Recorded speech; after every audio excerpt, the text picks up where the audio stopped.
Bonjour, je me présente, je m'appelle Anthony Tchig, je suis ostéopathe à Mulhouse et à Paris.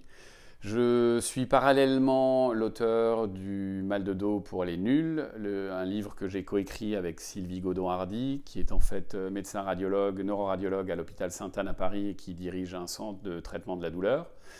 On a écrit ce livre pour essayer d'amener des solutions en fait aux personnes qui souffraient du dos. Alors même si vous ne souffrez pas du dos, ça peut aussi être une idée si vous voulez, parce que dans la façon qu'on a aujourd'hui d'aborder le mal de dos, on parle aussi beaucoup de prévention.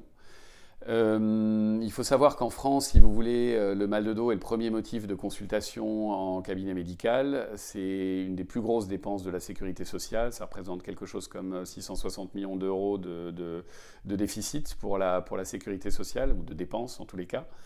Donc nous réfléchissons à une manière, si vous voulez, de pouvoir prévenir en fait les problèmes de dos. Donc l'ostéopathie s'adresse à la fois à des gens qui souffrent déjà du dos, donc la majeure partie des patients, si vous voulez, sont des gens qui vont arriver chez nous en tant qu'ostéopathe avec une demande qui concerne une épaule, le dos, un problème de genou. Mais il faut aussi savoir que l'ostéopathie a vraiment, je dirais, toutes ses lettres de noblesse dans la prévention.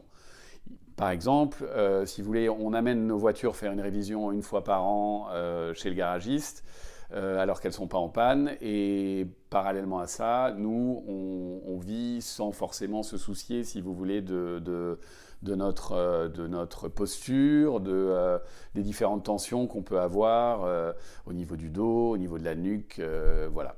Il faut savoir que en fait, le corps va exprimer, quand le corps va aller mal, il va en général exprimer un symptôme comme ça, sortir un symptôme.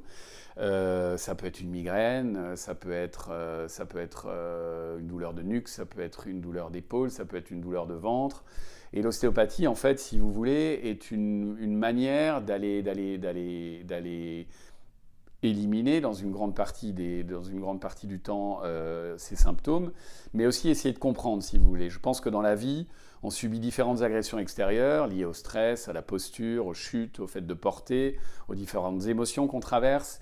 Et pendant longtemps, si vous voulez, comme idée reçue, on s'imaginait que le mal de dos était lié à la pénibilité du travail, au fait de porter des charges lourdes, etc.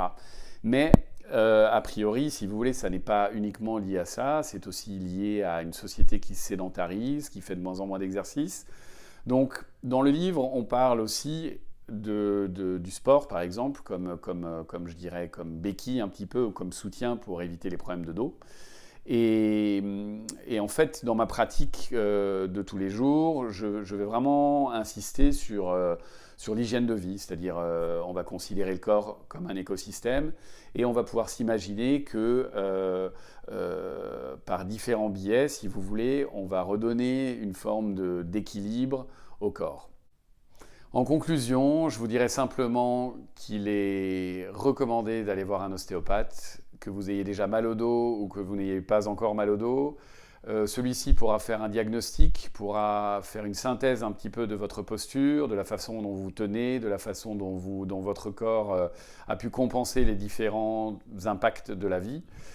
Et qui plus est, aujourd'hui en France, nous avons cette chance d'avoir des caisses complémentaires qui remboursent tout ou partie d'une séance, voire de plusieurs séances. Donc vraiment, ne vous privez pas.